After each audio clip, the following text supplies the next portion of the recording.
శ్రీ త్వరగా కృష్ణ కుమార్ గారి సాహిత్య వ్యాస సంకలనం వ్యాసరత్నాకరం 18వ చివరి భాగం. ఆయన పంపించిన 3 పుస్తకాలు అయిపోయినాయి మనకి. ఆ తర్వాత రేపటి నుంచి వినాయక చవితి సందర్భంగా ఒక పుస్తకం వారే ప్రచురించారు. ఆ పుస్తకం మొదలు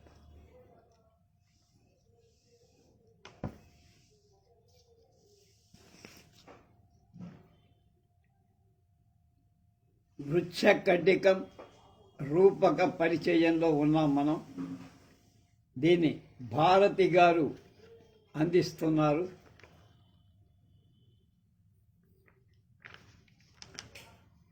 అంతకుముందు అలంకారాలు మొదలైనవన్నీ చూసుకున్నాం. ఇప్పుడు వర్ణనల దగ్గరికి వచ్చి వాక్యాల కావ్యాలతో పోలిస్తే రూపకాలలో వర్ణన విస్తృతికి అవకాశం తక్కువ.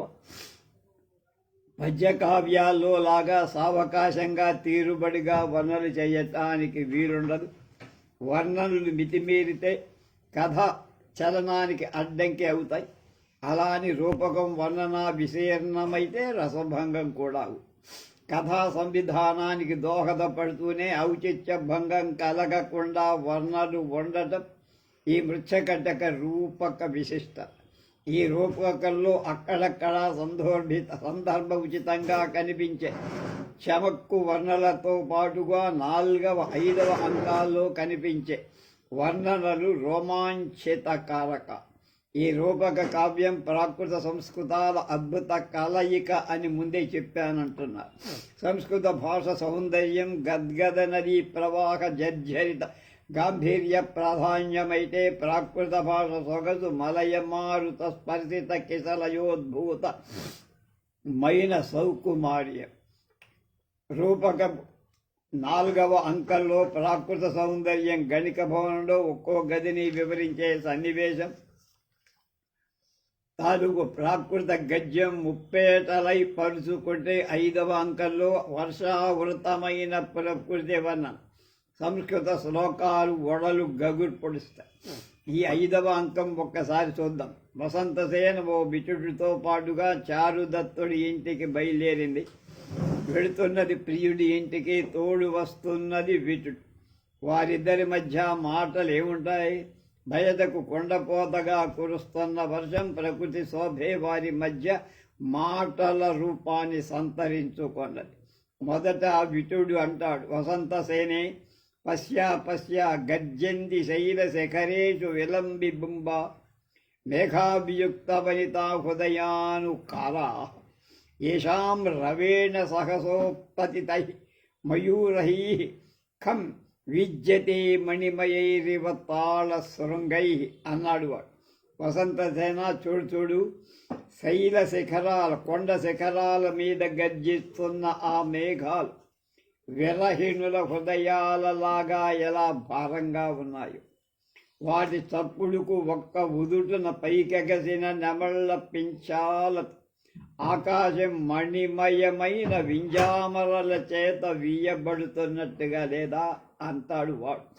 దీనికి బదులుగా వసంతసేన ఏం చెప్పింది? మూఢే నిరంతర పయోధరవామయైవ కాంత సహాయభిరమతే యది కిం తవాత్త మాం గర్జితైరితి ముహుర్వినివారయంతి మార్గం రుణద్ధి కుపితేన నిశాపత్రిమని ఆమె సమాధానం. ఒసై మూర్ఖురాల వసంతసేన, దట్టమైన మబ్బులున్న నేను నా కాంతుడితో రమిస్తుంటే మధ్యలో నీకేంటి అని ఉరుములతో మాటి మాటికి నివారిస్తూ నాపై ఉరుముతూ ఈ దిశ సవతిలా మారి నా దారిని అడ్డగిస్తోంది కదా. సవతి ఎందుకంటే తనను తన ప్రియుడి వద్దకు చేరుకోనీయకుండా అడ్డుపడుతోంది కాబట్టి అని వాపోతుంది. పయపన్న సంస్కృత పదానికి నీరు అని పాలు 2 అర్థాలు కనుక నిరంతర పయోధరాలు అన్నది శ్లేష. ఆమె సనుగ కట్టు 1, ఆకాశంలోని మేఘం 2. దట్టమైన మబ్బులు అని అంతర అంటే ఇరుకు పయోధరాలని ఇంకొక అర్థం. ఇలా ఈ సన్నివేశంలో ఒక్కొక్కటిగా అద్భుత శ్లోకాలు జారువారాయి. వేదిక వేశాయి. వసంతసేన వర్ణనలో ప్రియ సమాగమ ఉద్వేగం, అడ్డుపడుతున్న ప్రకృతిపై కొద్దిగా రోషం వినిపిస్తే విటుడి వర్ణనలో ప్రకృతి సహజ సౌందర్యం కథం తొక్కుతుంది. ఇలా మాట్లాడుకుంటూ చారుదత్తుడి ఇల్లు చేరారు. వసంతసేన విటుడిని పంపించేసి చారుదత్తుడితో సంభాషించటానికి అతన్ని సమీపించి దగ్గర ఉన్న ఓ శిలపై ఆసీనురాలైన రాయి మీద వసంత శోభలాంటి వసంతసేన వర్షానికి కాస్త తడిసింది. ఆమె చెవిలో అలంకరించున్న కడిమ పూ చివరి నుండి ఓ వర్షపు బిందువు జారి ఆమె కుచం మీద పడింది. వర్షోదకముద్గరితా శ్రవణాంత విలంబిన కదంబేన ఏకస్థనోభిషిక్తో నృపసుతైవ యవ్వరాజస్థ అన్నాడు. అలా ఆ కదంబ కుసుమం చివరగా జారిన వర్షపు నీటి చుక్కతో అభిషేకించబడ్డ ఆమె పయోధరం యవ్వరాజ్య పట్టాభిషిక్తుడైన యువరాజుకు మళ్ళీ ఉందట.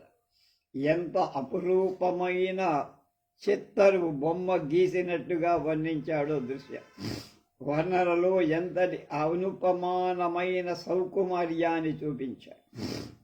పై శ్లోకానికి తిరుపతి వెంకట కవుల తేట తెనిగింపు ఎలా ఉందంటే, కలికి చెవి మీద నిరుకొన్న కడిమి పువ్వు నుండి జారుడు వర్ష బిందువుల చేత తడుపబడుతున్నది పయోధరము రాసబిడ్డ అభిషేకమునరింపబడ్డ రీతి. మరొక చమక్. తృతీయాంకంలో చారుదత్తుడు బహుళ అష్టమి నాటి చంద్రుడు ఎలా ఉన్నాడో చెప్తారు.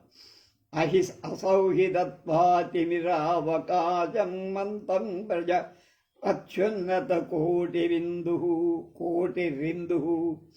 యలావగాఢస్య వనద్విపస్య తీక్షం విషాణాగ్ర మివావశిష్టం అన్నాడు.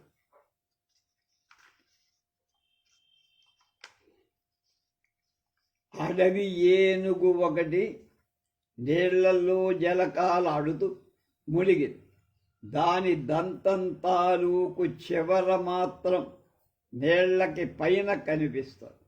అలాగే కొమ్ములు అవి అలానే కొమ్ములా ఉన్నాడట గగనంలో రేరాస్ చంద్రుడు. చీకటి లోకమంతా వ్యాపించటానికి అవకాశం ఇస్తూ అలా కనబడు. 4వ అంకంలో వసంతసేన ఇంటిలో 8 ప్రకోష్ఠాల విదూషకుడు ఒక్కొక్కడిగా ప్రాకృత గజ్జలు వర్ణిస్తూ వెళ్తారు. ఆ సొగసు అనుభవైక వేద్యం. మొదటి ప్రకోష్ఠ వర్ణనలో కొద్ది చంద్రుడితో శంఖంతో తామర తోళ్లతో సమాన కాంతి కలిగి వెదజల్లబడ్డ కర్పూర గంధ మిశ్రమాలతో వివిధ మణులు పొదగబడ్డ బంగారు మెట్లతో వేలాడగట్టబడ్డ ముత్యాలతో శోభించే గవాక్షాలు చంద్రుడిల పైనుండి ఉజ్జయిని నగరాన్ని చూస్తున్నట్టు సౌధ శ్రేణులతో అది వెలుగుతోంది.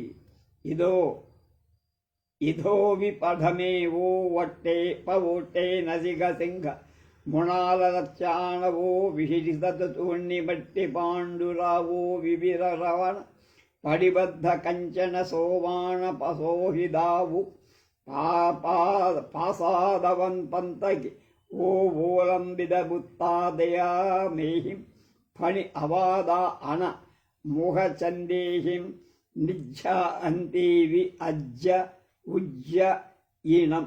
ఇది ప్రాకృతమా కనుక వ్యావహారికాలు ఎలా ఉపయోగించారు. ఈ నాటకం ప్రాకృత సంస్కృతాల కలయిక అని చెప్పాం కదా. ఈ వ్యవహారికాలు అక్కడక్కడ కొన్ని పద ప్రయోగాలు గిలిగింతలే పెడతాయి. కపాటమూలే నిక్షిప్తం కపిత్తమివ తవ శరం మడమడాయిష్యామి. వాకిలి మూలలో ఇరికించిన వెలగ పండులు వాకిలితో మూసి నదిపివేసినట్లు నీ తలను పట్టపట్టలాడిస్తా. ఇటువంటిదే మళమళాయుతం అన్న ప్రయోగం కూడా భవభూతి ఉత్తర రామ చరిత్రలో వాడేట. చుహు చుహు చుక్కు చుహు చుహుక్తి అది. ఈ ప్రయోగాన్ని ఈ నాటకంలో ప్రతి నాయక పాత్ర చేయటం ఒక విశేషం. లొట్టలు వేసుకుంటూ తిందువులే అన్న అర్థంలో వాడారు. అయితే ధ్వని రూపాన్ని బట్టి వేడిగా ఉన్న మాంసఖండాన్ని ఊదుకుంటూ దాని సువాసనను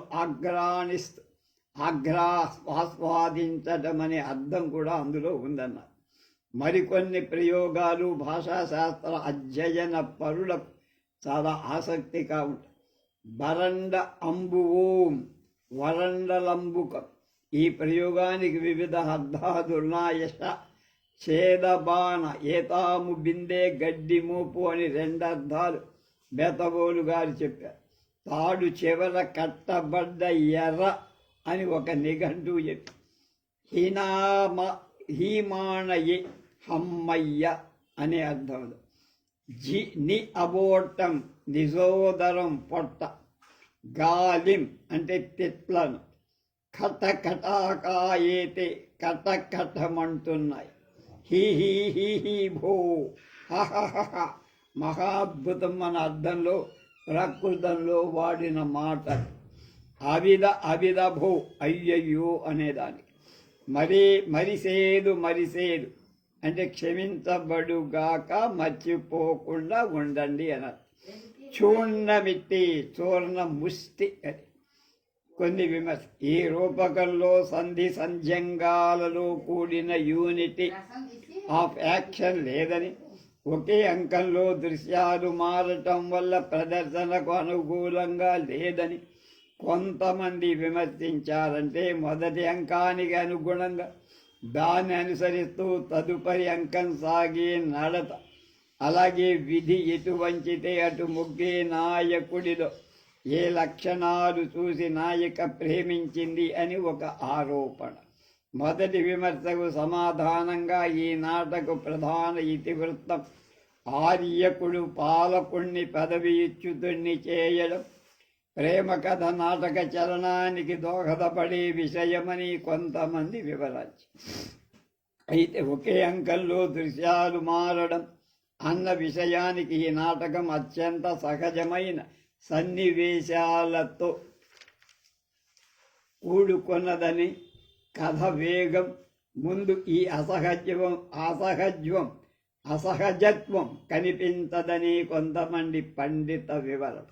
నిజానికి ఈ నాటకం పాశ్చాత్య దేశాలలో రంగస్థలం మీద విరివిగా ప్రదర్శింపబడి, ఇక ఈ నాటకంలో నాయకుడు ధీరశాంతుడు, పరోపకారమే పరమావధిగా ఉన్న అతడికి అందుకోసం కొరతను కూడా జంకడు. ఆ క్షణమే నాయిక ప్రేమకు పాత్రను.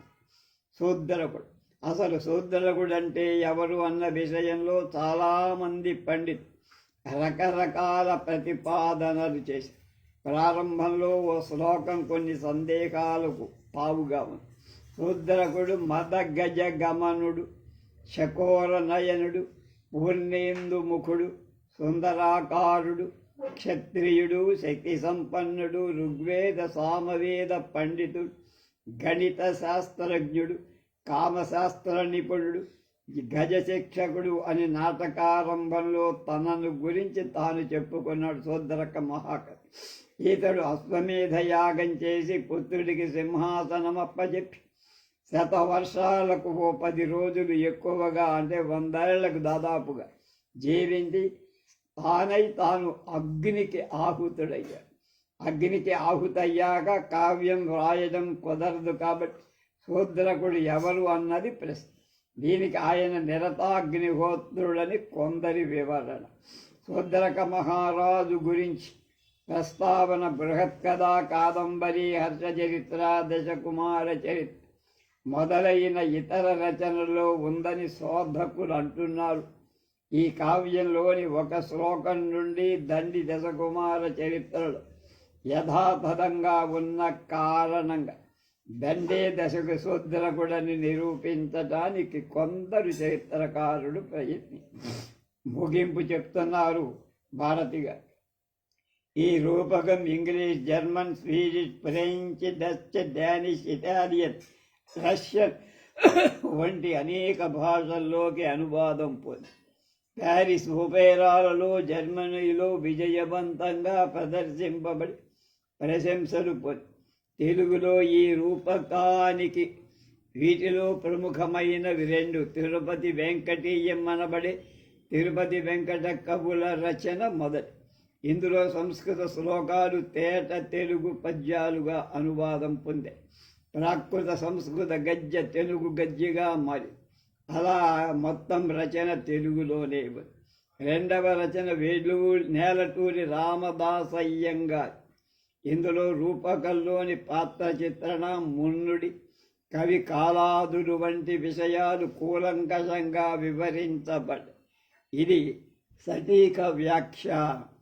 ఈ రెండు పుస్తకాలు డిజిటల్ లైబ్రరీలో, అంతర్జాలంలో దొరుకుతాయి. ఈ మధ్య బేతవోల వారు మరొక అనువాదాన్ని అప్పాజోశిలా విష్ణుభట్ల ఫౌండేషన్ వారు ప్రచురించారు. బేతవోల్ రామబ్రహ్మం గారి అనువాదం ఓ తేనె గూడు, ద్రాక్షాసవం, రసభరితామ్రం, అద్భుతం, అనన్య సామాన్యం. ఇందులో ప్రాకృత గద్య, దాని సంస్కృత రూపం రెంటికి వ్యావహారిక భాషలో తెలుగు అనువాదం టీకా తాత్పర్య సహితంగా ఉంది. ఇంకా శ్లోకాల ఛందో విశేషాలు, అలంకారాదులు, ఇతర అనేక విశేషాలు మనోజ్ఞంగా ఉంది. అవసరమైన చోట్ల అప్పటి ఆచారాలు, వివరణలు అత్యంత ఆసక్తికరంగా ఇచ్చారు. 3వ శతాబ్ది భారతదేశ సమాజ విశేషాలు తెలుసుకొనే కోరేవాడు విజ్ఞానాభిలాషులు, నాటక కళ అనురక్తులు, ప్రకృత సంస్కృత అధ్యయన అభిలాషులు, రసజ్ఞులు, వీరందరికీ అనుపమానమైన కరదీపిక ఈ పుస్తకం. మృచ్ఛకటిక పరిశీలనం పేరుతో పరిశీలన గ్రంథం కూడా ఒకటి జరిగింది. ఇది మోతీలాల్ బనార్సీదాస్ వారి ముద్ర, హిందీలో ఉంది. ఈ రూపకం ఆధారంగా బెంగాలీ భాషలో ఓ సినిమా, హిందీ భాషలో ఉత్సవ్ అనే పేరుతో ఓ సినిమా నిర్మించబడ్డ. ఈ ఉత్సవ్ అనేటువంటిది ఉయ్యూరులో ఈ ఫిల్మ్ సొసైటీ వాళ్ళు ఏర్పాటు చేసినప్పుడు ఆ సినిమాని ఇక్కడ ప్రదర్శించారు. మా సుబ్రహ్మణ్యం బ్యాంకులో ఉండే సుబ్రహ్మణ్యం మొదలైన వాళ్ళంతా చూసాం మేమని. దీన్ని గిరీష్ కర్నాడ్ చేశారు డైరెక్షన్. అందులో నాటక ఉదాత్తత, మూల భావం లుప్తమయ్యాయి అనే విమర్శ దానికి. ఇక్కడితో భారతి గారి మృచ్ఛకటికం రూపక పరిచయం పూర్తయిపోయింది. ఇవాళ చివరిది మొదటి జ్ఞానపీఠ అవార్డు గ్రహీత శ్రీ విశ్వనాథ సత్యనారాయణ గారు సంస్కృతంలో వ్రాసిన అమృత శర్మిష్ట నాటకం. శర్మిష్టం దీన్ని రాసిన వాడు, దీని మీద వ్యాఖ్యానం చేసిన వాడు డాక్టర్ ధూళిపాళ అన్నపూర్ణ గారు. ఆంధ్ర సారస్వత ప్రపంచంలో విరాట్ స్వరూపులైన విశ్వనాథ సత్యనారాయణ గారు సాహిత్య ప్రపంచం అతి విస్తృతం. ప్రక్రియా వైవిధ్యంలోనూ, విధాన వైవిధ్యంతో, ప్రయోగ వైవిధ్యంతో, భాషా వైదుష్యంతో విలసిల్లే ఆయన సాహిత్య ప్రపంచం శతాధిక గ్రంథ వ్యాప్తమై ఉంది. 100కు పై పుస్తకాలు రాసి వీరి సరస్వతీ స్వరూపం భారతీయ సాంప్రదాయ వైశిష్ట్యాన్ని, ఆధ్యాత్మిక సౌందర్యాన్ని ప్రకాశింపచే బ్రాహ్మీమయమూర్తి అయిన విశ్వనాథ సత్యనారాయణగా సంస్కృత భాషలో కూడా సాహిత్య సృష్టి చేశారు. ఆదిశంకర స్తుతి, దేవి త్రిశతి,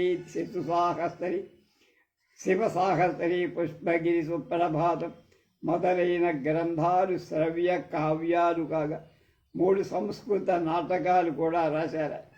వీరి మొత్తం సాహిత్యంలో ఈ నాటకాలు సహస్రాంశగా కనిపిస్తున్న అతి ప్రౌఢమైనవి, అతి విలువైనవి. బహు బహురల్పీయసి గుణ సరుసరి అన్నవి భారవి వాక్యం కొద్దిగా అయినా గుణంలో గొప్పవన్నాడు బాలు. ఈ నాటకంలో వీరి ప్రతిభా వ్యుత్పత్తు అన్యూనాతిరిక్తంగా మిళితమై అవి గుప్త పాశుపతం, అమృత శర్మిష్టం, అశనిరాశనం. అశ అంటే పిడుగుపాడుని మరల్చడం లేదా తగ్గించడం. వీటిలో అమృత శర్మిష్టం గురించి ఆలోచిస్తున్న భారతంలో వర్ణింపబడిన యయాతి శర్మిష్టల వృత్తాంతం తీసుకొని భారతీయ ఆధ్యాత్మిక తత్వాన్ని లోకానికి తెలియచేసి ఈ నాటకం వ్రాయటానికి ప్రేరణ కాళిదాసు గారి అభిజ్ఞాన శాకుంతలంలోని యయాతేరివ శర్మిష్ట భర్తుర్బహుమతా భవ అన్నవాడు శకుంతలను దుష్యంతుడి వద్దకు సాగనంపే సందర్భంలో కణ్వ మహర్షి శకుంతల యయాతికి శర్మిష్ట ప్రీతురాలైనట్టు నువ్వు కూడా దుష్యంతుడికి ప్రేమ పాత్రురాలవు కవ్వమ్మ అని దీవించి పంపారు. యయాతి శర్మిష్టల వృత్తాంతంలో శర్మిష్ట జీవనం చాలా దయనీయమై ఆ దీవెనలోని అంతరార్థం ఏమిటన్నది విశ్వనాథ వారి అంతరంగం. దీనికి సమాధానమే ఈ అమృత శర్మిష్టం. భారత కథలో శుక్రాచార్యుడి చేత శపింపబడి యయాతి దేవయానితో గడిపిన జీవితంలో నేను పొందిన శృంగార సుఖం ఇంకా తనివి తీరల కనుక యవ్వనాన్ని మళ్ళీ ప్రసాదించమని వేడుకొంటాడు. యవ్వనం పొందుతాడు. శర్మిష్ట పుత్రుడు పూరుడంట ముసలితనాన్ని పొందుతాడు వినిమయంగా. ఇలాంటి పరిస్థితిలో శర్మిష్ట రాజు బహుమత ఎలా అయినట్టు? ఈ కావ్యానికి నైరధ్యక్యం అసమీచీనత ఏర్పడి కనుక కథలో మార్పు చేసి శర్మిష్టను స్వర్గం పంపడం ద్వారా నాయికను రాజు హృదయంలో అమృతను చేసి స్థిరంగా నిలబెట్టాడు విశ్వనాథ కవి. శర్మిష్టను వదిలి దేవయాని లోలుడయ్యాడు రాజు అంటానికి ఇప్పుడు అవకాశం లేదు. కవి చేసిన మరొక కల్పన శర్మిష్ట జ్యోతిష్మతి అనే అప్సర కాంతాని. ఆమె శాపవదాన భూలోకంలో వృషపర్వ కూతురిగా పుట్టిందని, అలాగే ఆమె శాపాంతాన స్వర్గానికి వెళ్ళిపోవడం, యయాతికి పునర్యవ్వనం ప్రాప్తించిన తిరిగి అతడి యవ్వనాన్ని అతడికి యయాతి వానప్రస్థాశ్రమం స్వీకరించి అడవులకు తపశ్చరణార్థం వెళ్ళినట్లు కూడా కవి కల్పన చేసి ఇలా కథను నడిపించటానికి ఎన్నో చిత్ర విచిత్రమైన సహృదయ ఆహ్లాదకర సంఘటనలు కల్పించి వాటిలో ఈ నాటకానికి ప్రధానోద్దేశభూతమైంది మిగిలిన నాటకాల కంటే ఒక వైశిష్ట్యాన్ని ఆపాదించే అంశం ఏమిటంటే నాట్యాచార్యుడు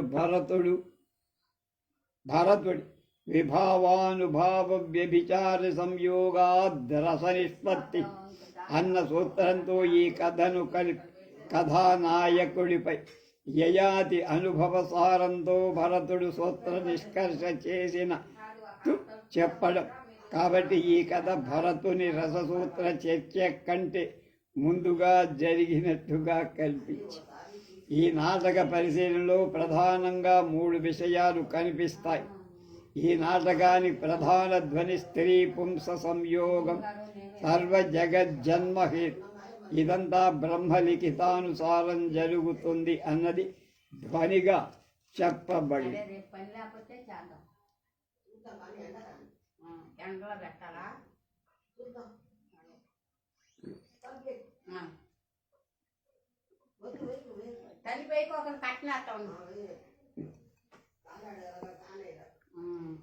ఇగో రాణి ఇచ్చి చెల్లెలు తీసుకో. రాణి గారికి ఇచ్చా చెల్లెలు 50 ఉంటే తీసుకో.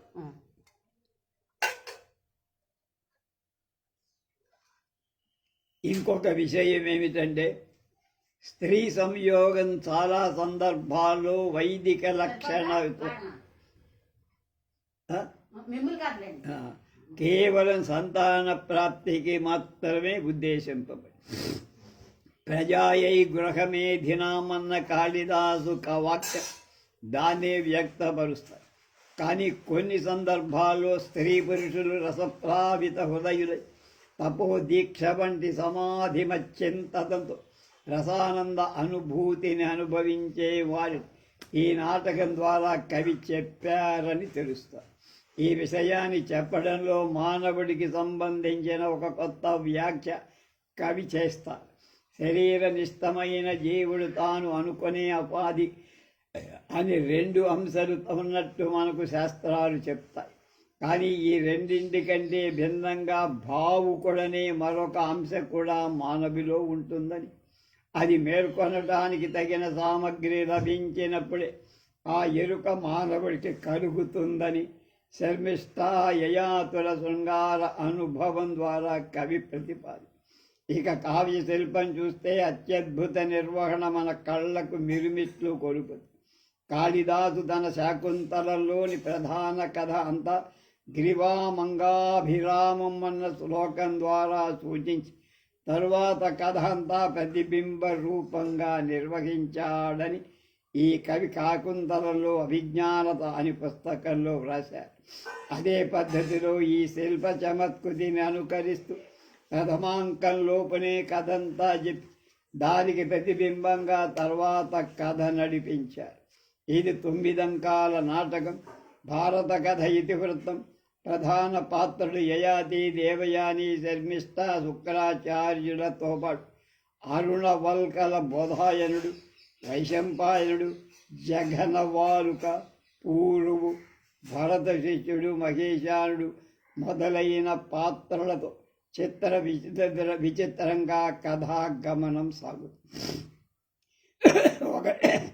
ఒకటి సర్వ జగజ్జన్మహేతువైన స్త్రీ పుంస సంయోగం దైవ నిర్ణయానుసారం జరుగుతుంది. భవిష్యత్తులో దైవ నిర్ణయానుసారం జరగబోయే అనేక సంఘటనలు ఎక్కడో ఒక చోట బీజం పడి ఉండి ఉంటుంది. ఇది ఈ నాటకం ప్రథమాంకం నుండి గమనించవచ్చు. పూర్వు చక్రవర్తి కావాలన్నది దైవ నిర్ణయం. అతడు శర్మిష్ఠకు కనిష్ట పుత్రుడు. పట్టమహిషి దేవయానికి కుమారులున్నారు. రాజనీతి ప్రకారం ఆమె కొడుకే రాజవ్వాలి. కనుక ఈ క్రమాన్ని తప్పించడానికి జరిగిన సంఘటనలను చూస్తే వేటకొచ్చిన యయాతి దాహంతో అక్కడ నూతిలో దేవయాన్ని చూస్తాడు. పడి ఉన్న చెయ్యిచ్చి ఆమెను నూతి నుండి ఉద్ధరిస్తాడు. అంతకుముందే ఆ యయాతి మీద లగ్నచిత్త అయిన దేవయాని ఆ పాణిగ్రహణాన్ని వివాహంగా భావించేస్తాడు. ఆ సందర్భంగా ఆమె నోటి నుండి శర్మిష్ఠ అనే పేరు వింటాడు రాజు. యయాతి ఆ నామ శ్రవణంతో అతని హృదయం రసప్లావితమవు. త్రీణ్యక్షరాణి హృదయం మమ శర్మిష్ఠే నిభృత నిద్రాణం కోరకిన మృదు కుసుమం జాగరయంతి సరస సురస గర్భాడ్. మొగ్గలా ముడుచుకున్న హృదయాన్ని ఈ 3 అక్షరాల పేరు వికసింపచేసింది అని తన హృదయంలోకి ఆమెను శర్మిష్ఠను ఆహ్వానిస్తుంది. దేవయాని పాణిగ్రహణానికి ముందే రాజుకు ఆమె పరిచయమే కలిగి ఉంటే కానీ అలా జరగదు. దైవ నిర్ణయమైన దేవయాని యయాతులు పాణిగ్రహం జరిగిన తరువాతే శర్మిష్ఠ పేరు విన్నారు. పూర్వే చక్రవర్తి కావాలన్న విధి నిర్ణయానికి ఇది ప్రథమ విజయం. దేవయాని కూడా యయాతి అంతఃపురానికి శర్మిష్ఠను పరిచారికగా ఆమె తండ్రి వృషపర్వుడు పంపడం దీనికి ఉపోద్బలకం. కూడా వెళ్తున్న శర్మిష్ఠను శయ్యాదులయందు దూరంగా ఉంచమన్న శుక్రాచార్య వచనం శాపం వల్ల పూర్వు చక్రవర్తి కావటానికి పునాది. రాజు ఈ విషయాన్నంతా దృష్టితో ఉంచుకొని వాగ్దత్తా గురుపుత్ర్యా శర్మిష్ఠాయా మనస్తున కర్మద్విధా భవిష్యది జీవోత్ర విచిత్ర సంసార అంటారు. శర్మిష్ఠ కూడా అరుణవల్కలులతో నేనెప్పుడు అలా అహంకరించిన సందర్భాలు లేవు. ఎందుకు నేను అహంకారంతో దేవయాని నూతిలోకి తోసేశానో నాకు తెలియలేదు. అనభిజ్ఞాతో గర్వ పురా మమ పయ సముద్ర దుహితృత్వా దావపవతి దుహితృత్వం కథం దురభిమానహేతురభూత్ అని నేను అప్సరగా పాలసముద్రుడి కుమార్తెనయినప్పుడే గర్వపడేదే. రాక్షసరాజు కుమార్తెగా నేను ఎలా గర్వపడ్డాను తెలియటం లేదే అంటుంది. అలాగే పూర్వు చక్రవర్తి కావాలన్న విధి నిర్ణయానికి అనుకూలంగా వాళ్ళ చిత్తవృత్తులు కూడా మారాయి. అది విశ్వనాథ అంతరంగ. ఈ విషయాన్ని స్పష్టపరచడానికి అనేక రసమయమైన సంఘటనలతో నాటకాన్ని సృష్టించారు కవి బ్రహ్మ విశ్వనాథ్. అపారే కావ్య సంసారే కవిరేవ ప్రజాపతి. ఈ రెండో విషయం పురుషార్థాలైన ధర్మార్థ కామ మోక్షాలను కామం పితృదేవత రుణం తీర్చుకోవటానికి సాధనమైన సంతాన ప్రాప్తికి మాత్రమే ఉపకరించే అంశం. తద్వారా ధర్మ నిర్వహణ, ఆ మార్గంలో మోక్ష ప్రాప్తి అని పెద్దలు చెప్పారు. కాబట్టి స్త్రీ పుంస సంయోగం అనేది వైదిక లక్షణమై. కానీ ఈ కవి కల్పితుడైన కథానాయకుడు యయాతి స్త్రీ పుంస యోగం ద్వారా బ్రహ్మానంద సదృశమైన ఒక రసానందాన్ని లభిస్తుందన్న ఆలోచనలో ఉంటాడు. అలాంటి దానికై అన్వేషిస్తూ నాటక ప్రారంభంలోనే మృగయ వేషధారీ యయాతి కస్మించిన్ కూపతటే విసన్నిషన్న అని అతని పాత్రే ప్రవేశాన్ని కవి సూచిస్తారు. యౌగికార్థం తీసుకుంటే మృగి అన్వేషణి అన్న ధాతువు మూలంగా కల పదం కనుక అన్వేషణ వేషధారి అన్న అర్థం సిద్ధిస్తోంది. అంతేకాకుండా ప్రవేశంలోనే రాజు యయాతి ఏమన్నాడు? ఇయంతు వైదికీ వృత్తి ప్రజార్థం వృళతే జనా స్త్రీ పుమాంసౌ న నిర్వ్యాజ రససంగమ భావుకౌ అని. ఏ వ్యాజం లేని రససంగమాన్ని కోరే భావుకులైన స్త్రీ పురుషులు ప్రపంచంలో లేరా అని అన్వేషిస్తున్నట్టు మనకు అర్థం. స్త్రీ పురుష సమాగమాన్ని కేవలం సంతాన ప్రాప్తికి మాత్రమే పరిమితం అని భావించకూడదు. స్త్రీతోడి అనుభవాన్ని ఒక తుచ్చమైన శారీరకానుభవంగా నిరసించడు యయాతి. తద్భిన్నంగా ఒక నిర్వ్యాజానందాన్ని ప్రసాదించే స్త్రీకై అన్వేషిస్తారు. ఈ కార్యక్రమంలోనే శుక్రాచార్య పుత్రిక అయిన దేవయాని చూస్తారు. అతని హృదయం ఆమె పట్ల ఆసక్తం కాదు. ఎందుకు? ఆమెను పరస్త్రీయే అనుకుంటాడు. ఆమె నూతిలో నుండి పైకి రావటానికి చేయి అందివ్వటం అంటే నా కదాపి మయా పరయోషిత్ స్పష్ట. ఆమె తనను భరించిందని తెలిసి దయాళువై ఆమెను వివాహం చేసుకుంటాడు. శర్మిష్టను చూడకుండానే ఆమె పేరు వినబడగానే అతని హృదయం ఆనంద తరంగితమవుతుంది. శర్మిష్టను చూశాక రసావిర్భావానికి సాధనమై మనోహృదయాలను రెంటినీ కలిపే సామగ్రిగా ఆమెను తలపోస్తాడు. తత్సంధాన మహామార్గ సామగ్రి వైభవం హిస అని నిస్సంశయం ఇవ అని హృదయ గుప్తాయా కస్యాశ్చన్నివృతే జాగృత్కారిణీ భవత్. ఆమె తోడి సమాగమం ఒక రసమయమైన సమాధికి ఫలం అంట. కానీ కలగ చిరకాలంగా అన్వేషిస్తున్న నిర్వ్యాజ ఆనంద అనుభూతికి మార్గం దొరికిందనుకుంటా. దేవయాని శర్మిష్ఠలతోడి రాజు యయాతికున్న అనుబంధాన్ని తరువాత అరుణవల్కల ద్వారా ఇలా చెప్పిస్తారు. ప్రాణౌ గృహీత్వా భృగుమౌలిపుత్రీం తాముద్దధార అవని భృత్కృపాళు. ప్రాణే గృహీత్వా వృషపర్వకన్యాం త్వాముద్దధార అవని భృత్ తపస్వి. శుక్రాచార్య పుత్రిక దేవయానిని చెయ్యి పట్టుకొని దయతో పైకి తెచ్చాడు రాజు. ప్రాణాన్ని కాపాడి శర్మిష్టను తాపసి అయి తపస్సు చేసి ఉద్ధరించాడు. కానీ శుక్రాచార్యుడు దేవయానితో పాటు రాజ్యానికి దాసీగా శర్మిష్టను పంపుదు శయ్యాది భోగాలలో ఆమెను పరిహరించమని హెచ్చరిస్తాడు. తన హృదయాన్ని మేల్కొల్పిన శర్మిష్టను దూరం వంచమనడంతో యయాతిలో ఒక రసం మథనం మొదలవు. ఇక్కడ నుండి కథను గొప్ప శిల్ప చమత్కృతితో నడిపించే స్త్రీ పురుష సంగమం అనేది ఒక తపస్సమాధిగా ఆవిష్కరించారు విశ్వనాథ్. ఇక్కడ యయాతికి శర్మిష్టను గురించి ఆలోచించకూడదు అన్న శుక్రాచార్యుడి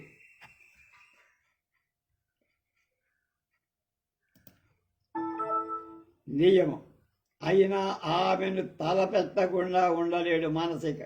అలా మదన పడుతున్న ఉన్న సమయంలో రాజు ఒక నూతన అనుభవాన్ని పొందారు. అహం అనే అంశం ఒకటి ఈ దేహం కంటే భిన్నమైన నామరూపాలతో ఉన్న అంశం ఒకటి ఉంటుందని పెద్దలంట.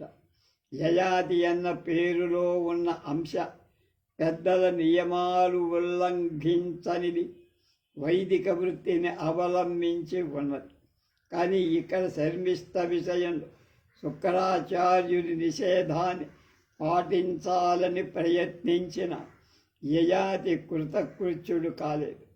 ఆ శర్మిష్ట గురించి ఆలోచిస్తూనే ఉన్నాడు నిరంతరం. ఆమె కూడా రాజు యందు లగ్న చిత్త. ఈ సందర్భంలో రాజు ఒక పరవశ భావాన్ని పొందాడు. ఆ పారవశ్యంలో ఏ నియమ నిబంధనలు గుర్తురాలి. అలాంటి సమయంలో యయాతి అనే జీవుణ్ణి అతిక్రమించిన మరొక అంశ అతనిలో అతను గుర్తించాడు. అదే భావుకాంశ. భావుకుడైన వ్యక్తి ఏ నియమాలైనా ఉల్లంఘించి ఆ రసానందాన్ని పొందటానికి సిద్ధమైపోతాడు. దానివల్ల వచ్చే కష్ట నష్టాలు తానే అనుభవిస్తాడు. ఇలా శర్మిష్టతో సంగమిస్తే శుక్రాచార్యుడు శపిస్తాడని గ్రహించి కూడా ఉండొచ్చు. ఈ నియమ ఉల్లంఘన ఫలితమే అతనికి వచ్చినటువంటి వృద్ధాప్యం ముసలిత. దేహం కంటే భిన్నమైన జీవుడిని గ్రహించటానికి సాధన తపస్సు అవసరమైనట్టే ఈ భావకుడైన పురుషుడు మేల్కొనటానికి కూడా సమాధి తపస్సు అవసరమని కవి కావ్యంలో నిరూపించాడు. జీవ చైతన్యం ఎరుకలోకి రావడం అందరికీ సాధ్యపడనట్టే ఈ భావుకత కూడా అందరిలో బయటపడ. ఈ భావుకుడైన మరొక పురుషుడు తనలో ఉన్నట్టు యయాతి ఆ పారవశ్యంతో కనుగొన్నట్టు ఆ ఎరుక శాస్త్రవేత్త అయిన భరత మునికి చెప్పడం, ఆ ఆలోచనతో విభావానుభవాను వ్యభిచార సంయోగాత్ రస నిష్పత్తి అన్న రససూత్ర నిష్కర్ష చేసినట్టు విశ్వనాథ్ ఈ నాటకంలో గొప్ప కల్పన చేసి మళ్ళా భావకుడైన మరొక పురుషుడు తనలో ఉన్నట్టు యయాతి ఆ పారవశ్యాన్ని కనుకొన్నట్టు ఆ ఎరుక నాట్యశాస్త్రవేత్త అయిన భరతమునికి చెప్పడం, ఆ ఆలోచనలతో విభావ అనుభావ వ్యభిచార సంయోగాత్ రస నిష్పత్తి అనే రససూత్ర నిష్కర్ష చేసినట్టు విశ్వనాథ అద్భుతమైన కల్పన చేశానంటారు అన్నపూర్ణగా. ఈ సందర్భంలో కవి యయాతి ద్వారా చెప్పించిన కొన్ని వాక్యాలు ఈ విషయాన్ని చెబుతాయి. ఇయం శర్మిష్టా మమ జీవభావయమపి అతిక్రమ్య కస్మింశ్చిత్ అనిర్వచనీయే రసమయే లోకే తిష్టత్ నాహం యయాతి అహమస్య ఇవ స్ఫురతి మే అన్నాడు. ఇలా మనలోని పరమాత్మ చైతన్యాన్ని గుర్తించి పరమాత్మతో అద్వైత భావాన్ని పొందడం ద్వారా బ్రహ్మానందం ఎలా లభిస్తుందో అలాగే ఈ రసానందం కూడా సమాధిమచ్చింతతో సాధ్యమవుతుందని, బ్రహ్మానందంతో సమానమైన స్థానాన్ని ఈ రసానందానికి కల్పించారు విశ్వనాథ్. ఇక 3, ఈ నాటక నిర్వహణలో కవి అవలంబించిన శిల్ప విన్యాసం. వాల్మీకి, కాళిదాస, భవభూతి వంటి మహాకవులు ఏ శిల్పాన్ని తీసుకున్నారు, అదే శిల్పాన్ని విశ్వనాథ కవి కూడా అవలంబించి, మొట్టమొదటగా వాల్మీకి మహాకవి రామాయణాన్ని సంక్షేపంగా చెప్పి తర్వాత దానికి ప్రతిబింబంగా విస్తృత పరచారని, అలాగే కాళిదాసు అభిజ్ఞాన శాకుంతలాన్ని ప్రథమాంకంలో కథనంతా సూచించి తర్వాత అంకంలో దాన్ని విస్తృతి చేశారని విశ్వనాథ వారే భూమికలో చెప్పారు. ఇదే పద్ధతిలో ఈయన కూడా ప్రస్తావన ప్రథమాంకం పూర్తయ్యేటప్పుడు నాటక కథ మొత్తం సూత్రప్రాయంగా చెప్పేశారు. తర్వాత అంకాల్లో కథంతా దీనికి ప్రతిబింబమే. ఈ శిల్పాన్ని మనం గ్రహించడానికి తాళం చెవి కూడా మనకే ఇచ్చారు. ఈ నాటకానికి భూమిక వ్రాస్తూ ఒక ప్రార్థన చేశారట విశ్వనాథ్. నమస్తస్మై మహేశాయ సర్వకార్యస్వరూపిణి భూతస్య వర్తమానస్య సమైక్యాయ భవిష్యతః. భూతకాలాన్ని తనలో నింపుకున్న వర్తమాన భవిష్యత్ కాలానికి పునాది బింబం. అలాగే ఈ బింబమే ప్రతిబింబంగా భవిష్యత్తులో వ్యక్తము. ఈ 3 కాలాల సమైక్య స్వరూపమే భగవంతుడు. ఆ భగవత్ స్వరూపుడైన కాలపురుషుడైన మహేశుడికి నమస్కారం. ఇది భారతీయ సృష్టి రహస్యమని విశ్వనాథ అభిప్రాయం. ఈ రహస్యాన్ని తెలుసుకున్నవారు కేవలం భారతీయ నాటకకర్తలు మాత్రమే అంటారు విశ్వనాథ్. నిర్జర వాహిని ప్రచలిత సస్కంద జన్మాభిజానా తాంగలతిక భూభృత్సుతాం నిరాదృత్య సురహ్లాదినీం తర్పయత్ ప్రభు వహాపయాత్ అన్న బిభ్రజ్యాటాజుటే కుటీర నిలయే అనే నాంది శ్లోకంలో నిర్జరవాహిని అంటే గంగ. ఆ పదంతో శర్మిస్తను సూచించారు. గంగ పవిత్రమైందన్నారు. అలాగే ఆమె రసరూపిణిగా చెప్పారు.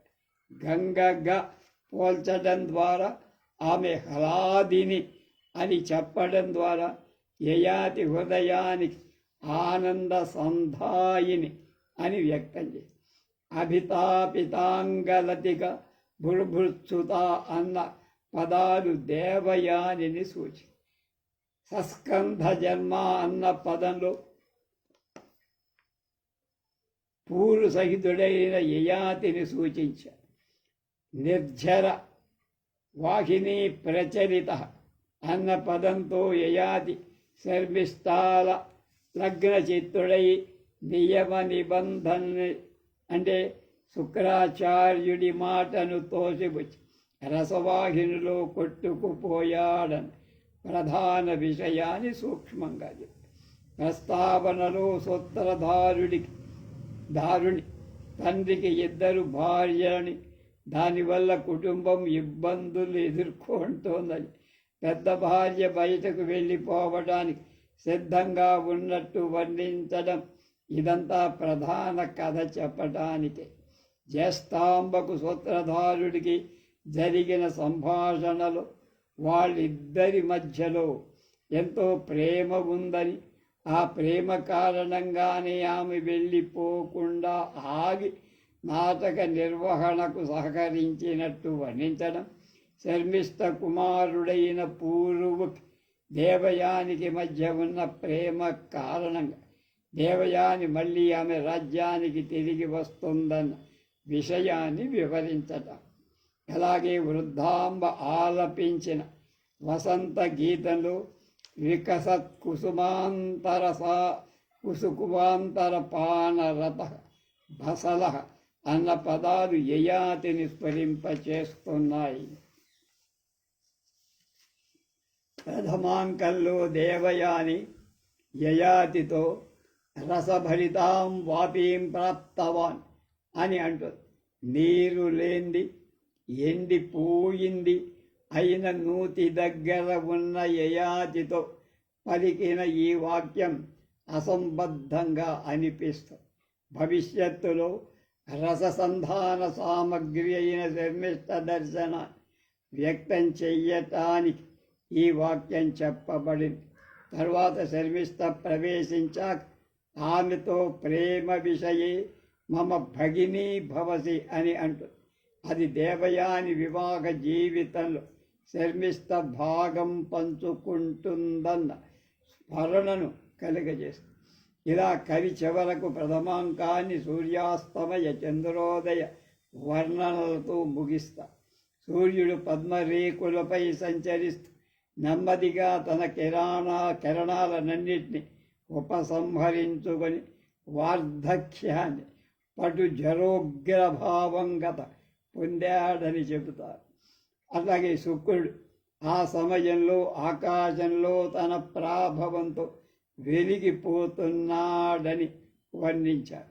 అంటే శుక్రాచార్యుడి మహిమవల్ రాజు తన కాంతిని కోల్పోయి వార్ధక్యాన్ని పొంది శరీరం నల్లగా అయిపోయిందని, చూపు సన్నగిల్లిందని, అంధకారానికి వార్ధక్యానికి సరిపోయే అంశాలు వర్ణించాడు విశ్వనాథ.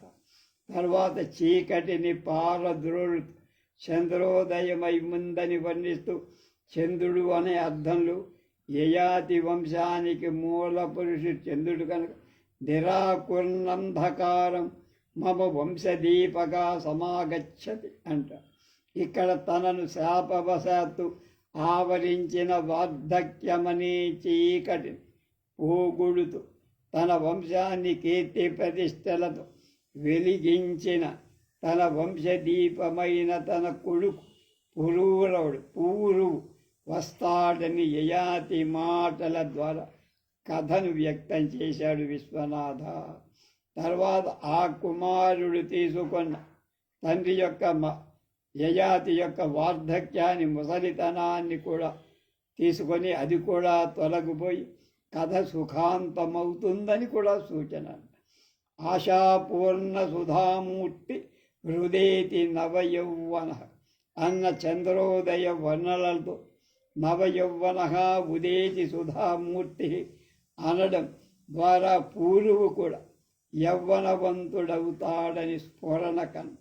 అలా మొత్తం కథను సంక్షేపంగా ప్రథమాంకంలోనే చెప్పి తర్వాత ప్రతిబింబ రూపంగా కథను విస్తృత పరచటమే ఈ నాటకంలో శిల్ప చమత్కృతి.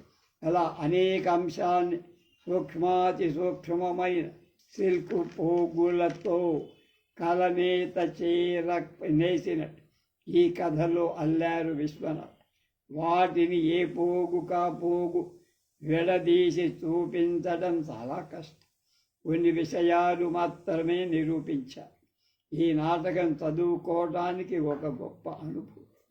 ఈ నాటకానికి ఫలశ్రుతిగా చెప్పుకోదగిన అంశం కూడా మహాభారతంలో యయాతి కొడుకు పూర్వు యొక్క యవ్వనాన్ని రాజ్య వినిమయంగా పొంది అనేక సంవత్సరాలు విషయవాంఛాసక్తుడై ఉన్నట్టు విన్నాం. కానీ విశ్వనాథ వారి యయాతి యవ్వనవంతుడయ్యాక శుక్రాచార్యుని స్తుతించి అనుగ్రహ పాత్రుడవుతాడు.